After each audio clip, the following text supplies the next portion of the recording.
Awesome. There he is. There we go. Yes. Good. My man. What's Andy happening? Carter, what's going on, brother? Same old, same old. Just another amazing day. Yeah, man, it is an amazing day. You know, I wanted to talk to you because I see what you're doing. And I'll be honest with you, I just wanted to talk to you because I heard what you were saying on a show. I forgot who it was even with. And I was just like, man, this guy's got a great perspective. And so I really want to talk to you. But then I did research on you after you committed to the show. And I was like, whoa, this guy's going to be on my show? Wow. This guy's a heavy hitter. Well, dude, I'm here to help, man. Like, it's a huge piece of who I am. So, I mean, like, I do shows from these, I mean, like 14, 15-year-old kids in these, like, third world countries in the middle of nowhere with 3 followers. And they're like, why are you on my show? And I was like, because I remember when no one would come on my show way back in the day when I started. And I was just like, it's just, I will never be too cool to be on anybody's anything. My goal in life is to just help people and share value and just kind of share my experiences. And if they help you, great. If not, oh well.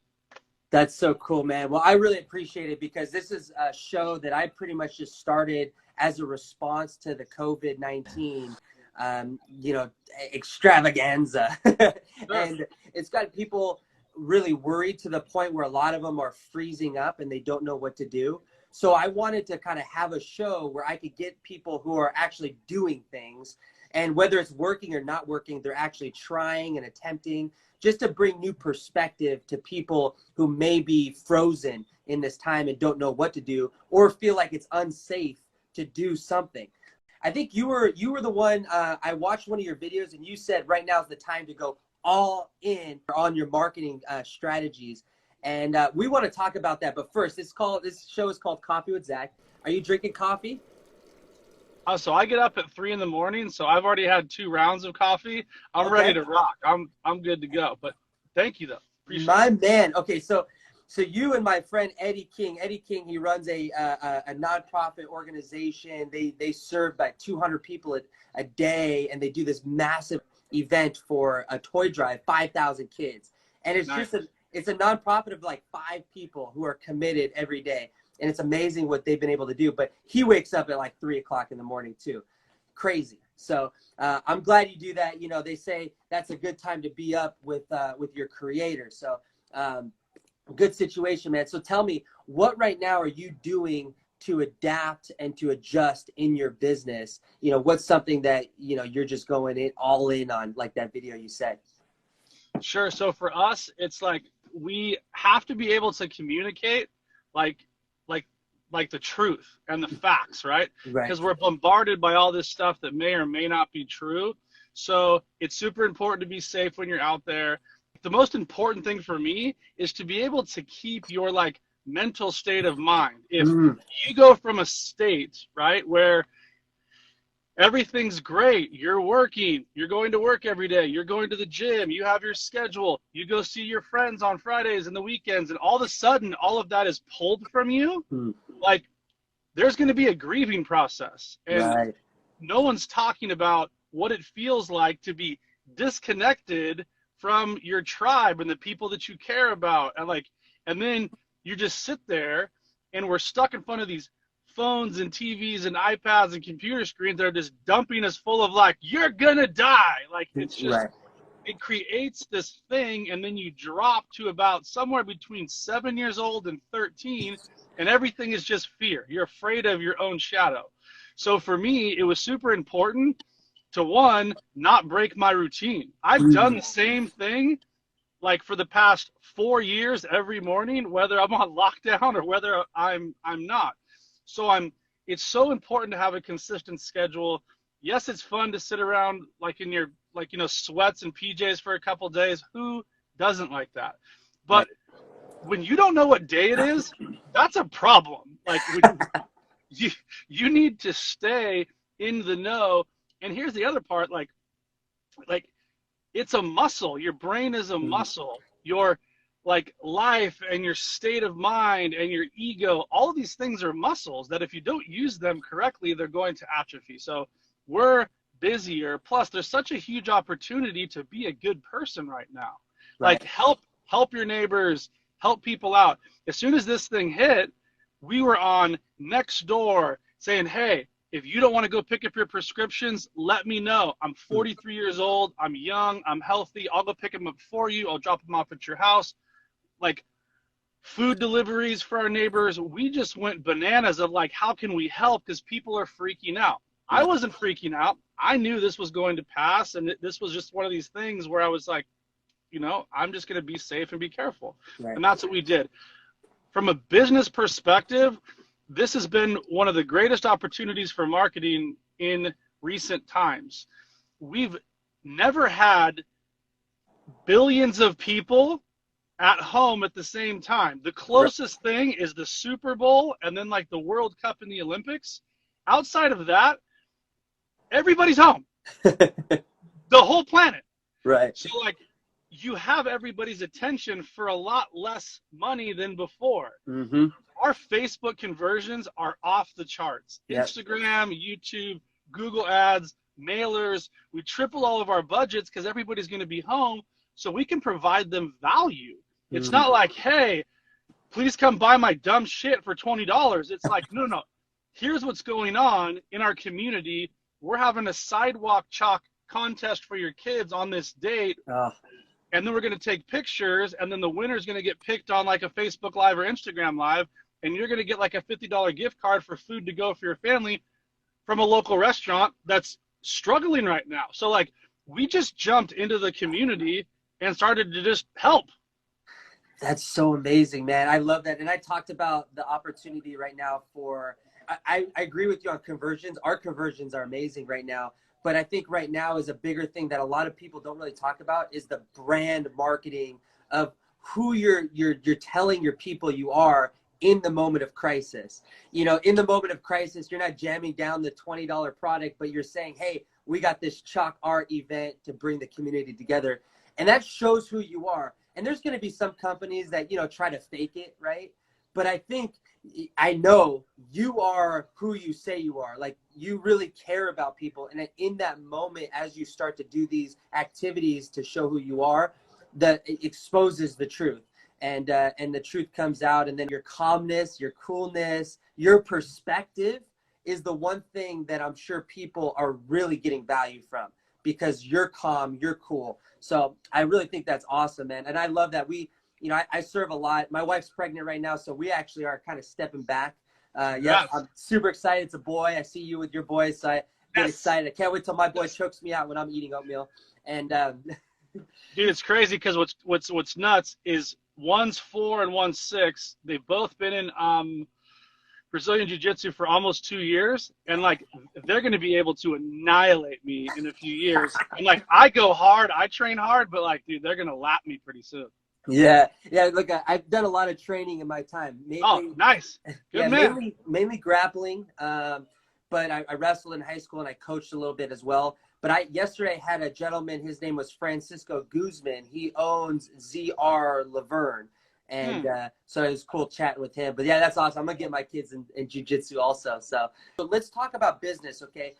What does your business look like as far as, you know, your listings, your buyers? Tell me what's going on so we could get perspective of the market if people are watching from real estate. Sure. So yeah. So as we roll into like the first quarter of this year, it was pistol hot. I mean, it was amazing. Mm-hmm. You know, I mean, like we're getting 3, 7, 12. Like, I mean, every single listing is getting multiple offers. Right. So that part has shrunk, but we're still getting multiple offers per listing if the properties are priced correctly.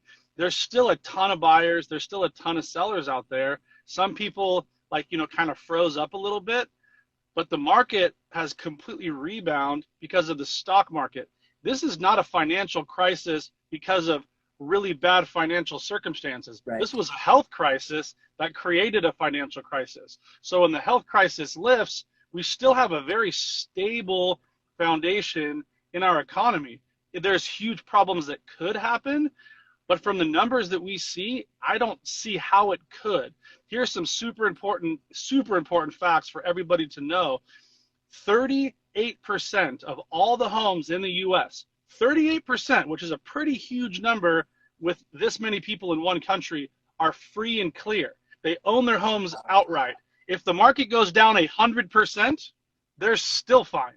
So here's the other incredible factor for the first time in history, especially from like a real estate perspective.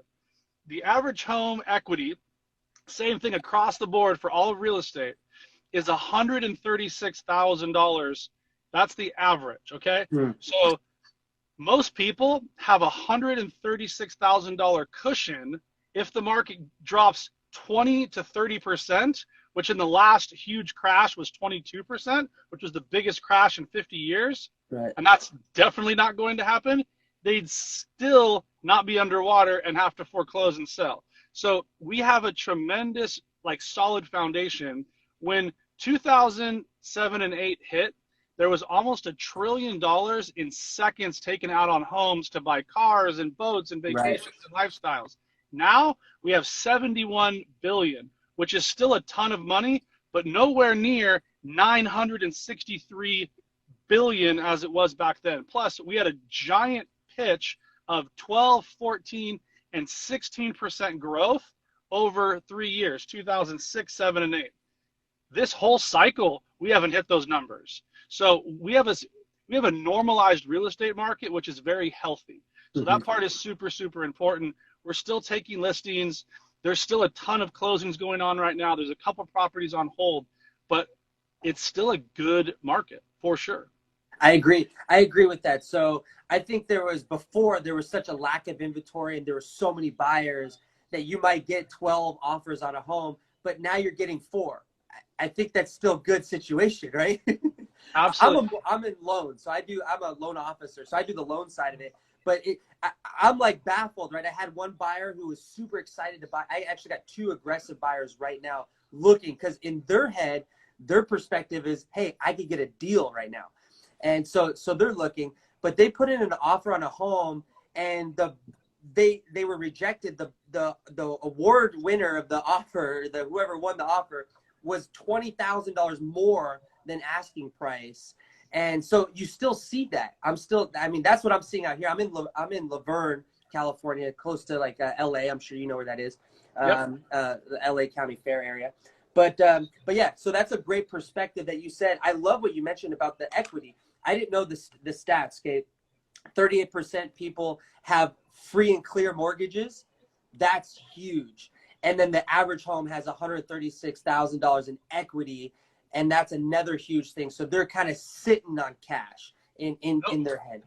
100%. No one's going anywhere. So here's what we're starting to see, though, for the first time, and this has been happening the past probably 3 weeks. We have people coming in with like an FHA offer, literally asking for 3.5 to 4% for closing costs. So we haven't seen that since like 2010, 11. And that's just poor representation by the real estate professional. It's like, oh, let's get this deal. Let's try to buy a house basically for free. You're going to get the seller to pay your 3.5% down. And I'm like, we have 4 offers at list. Why am I going to give you 20 grand for your closing costs? You're out of your mind. So that's just them, like, and they're all going to get frustrated. They might get lucky on somebody, but there's so much equity. And I think somebody like in the feed just asked a question. It is an amazing time to refi. This is the cheapest money has been in our country's history. Like, it is insane. Refi your face off. My top lender right now, he had over 200 refis last month, and he's just like, I can't keep up. Wow. It's always a good time based on your situation to refi, to get into a shorter position. But like, there's nothing but upside.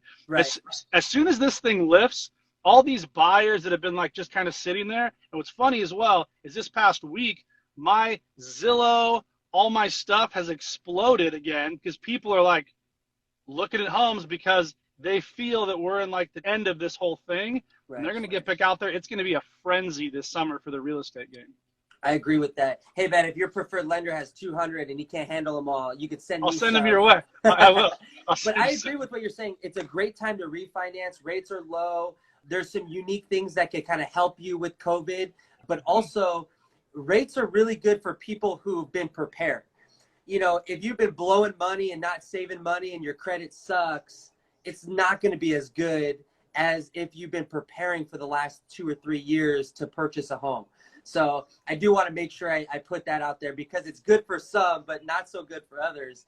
100%, and very well said. And there's 19 million millennials that have been like, you know, like on this stuff and like, I'm going to go get a Lambo. And I'm like, all right, you're an idiot. Right. Yeah, no, that's, you know, let's talk about that for a second. So I love what this COVID-19 is doing to entrepreneurship. It's squeezing out the fakes, and it's making people who have the blood of entrepreneurship flowing through to actually raise above the noise. You want to talk about that a little bit? What's your perspective on that?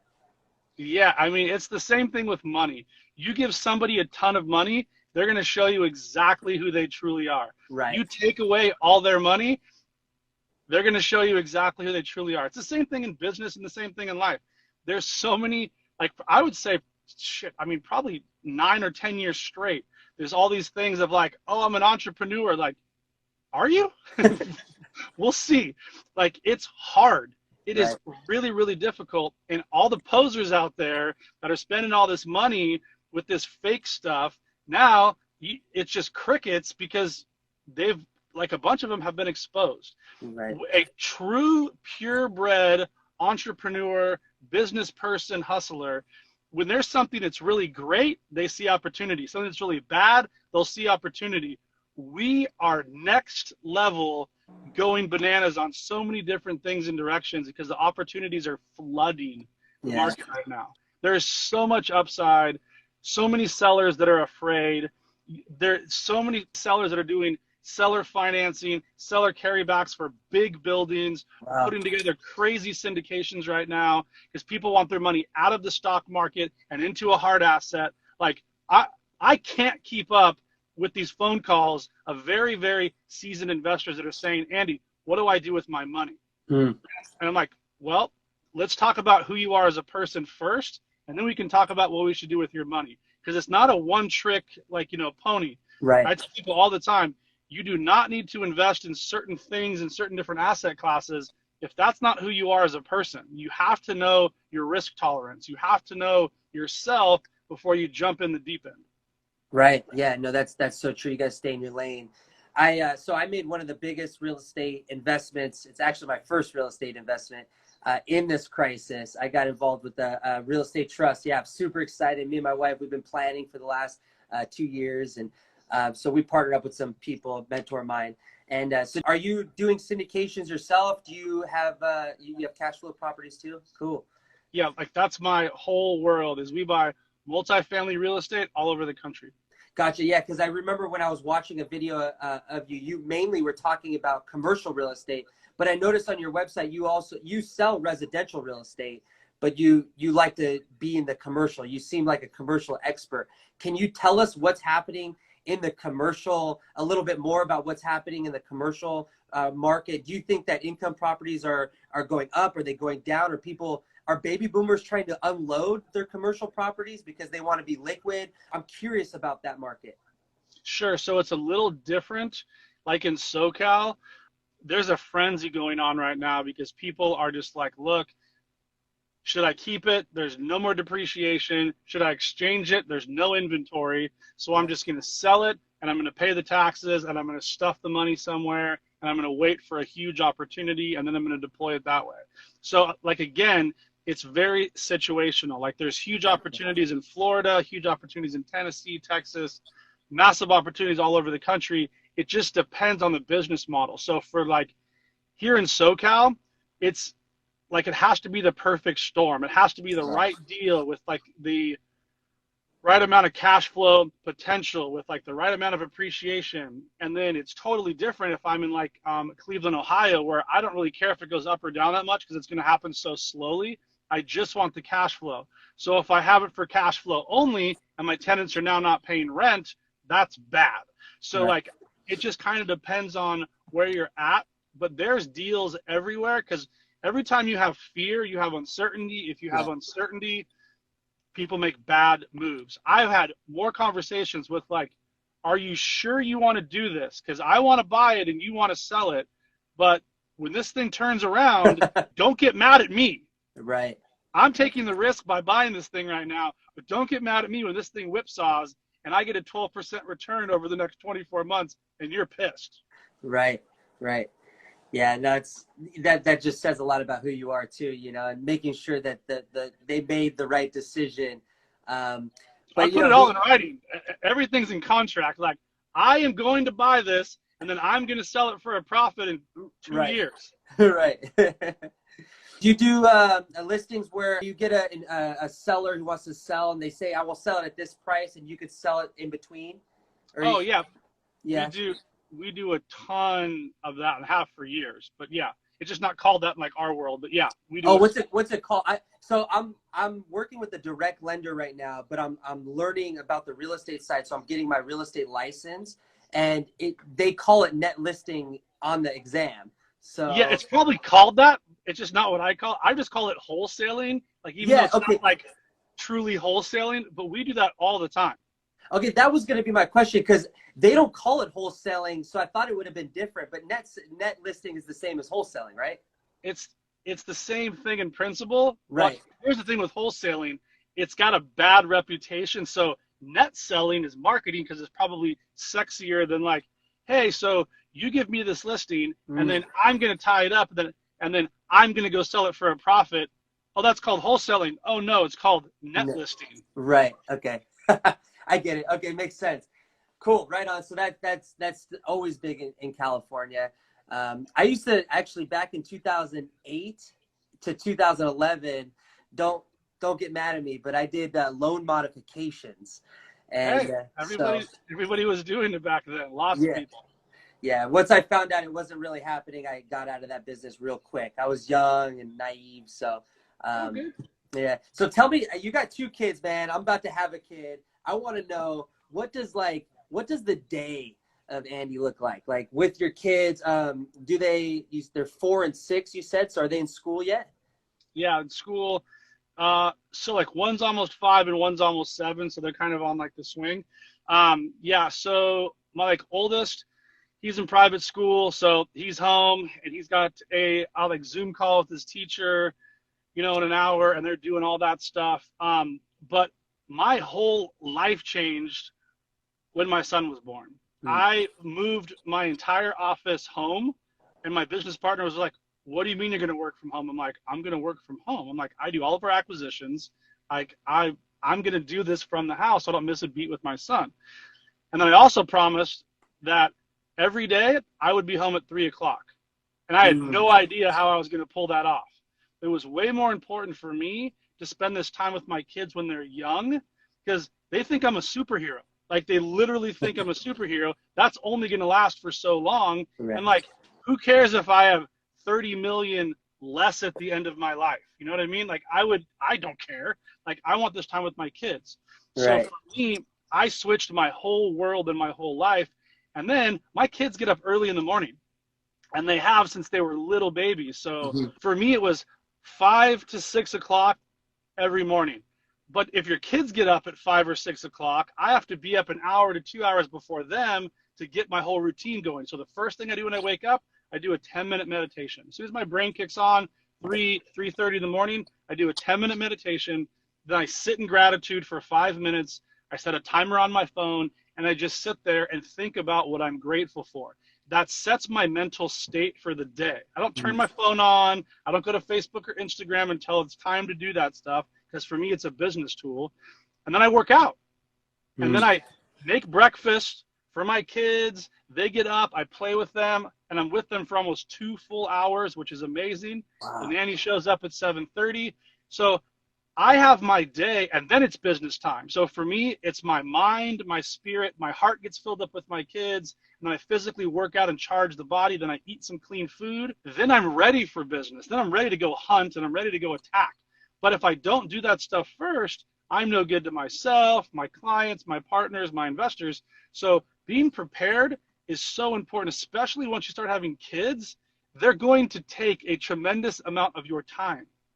Tremendous amount of time. So like, you either have to fix that and stay in front of it, or I have a Mm-hmm. lot of friends that are very resentful towards their children, which is Mm. not fair to them. They're like, I used to have all this time and you're taking from it. No, you're just a shit dad.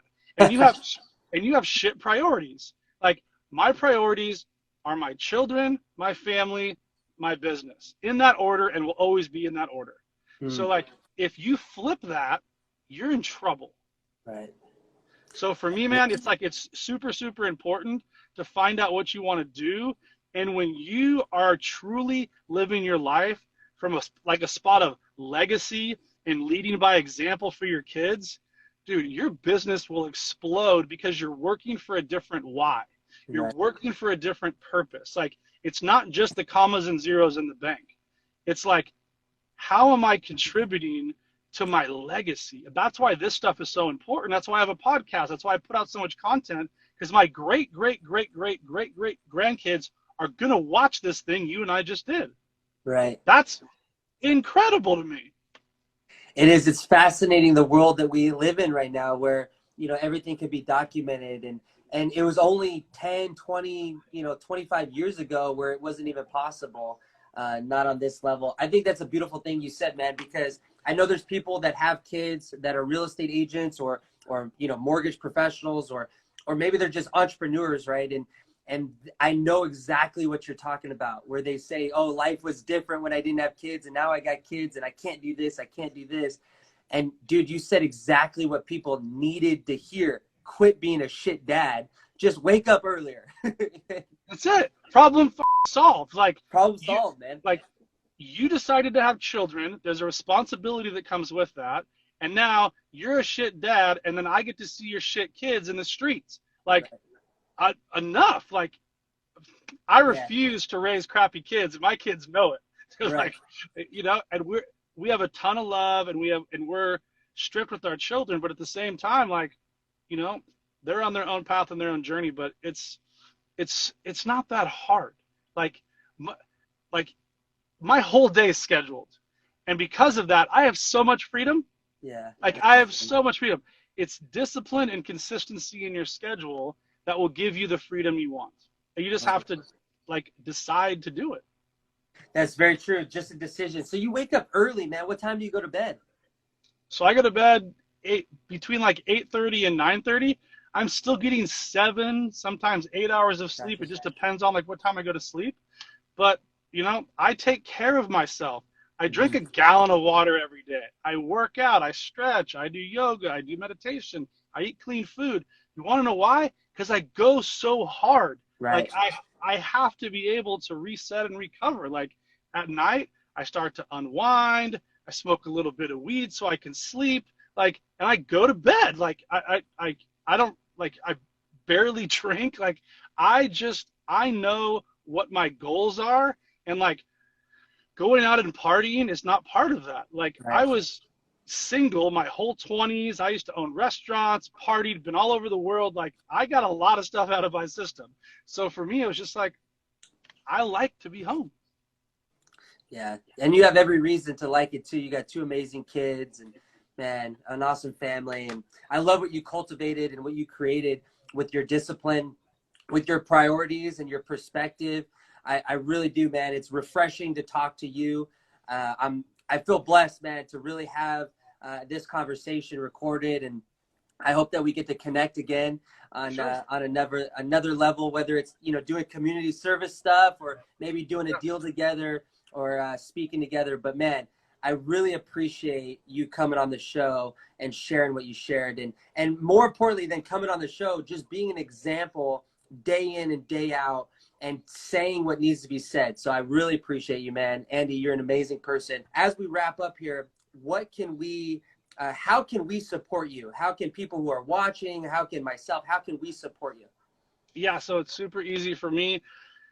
So like, we have a podcast. It's called The Dane Carter Show. It's free. It's on all of the platforms. If you guys would just give it a share or give it a listen.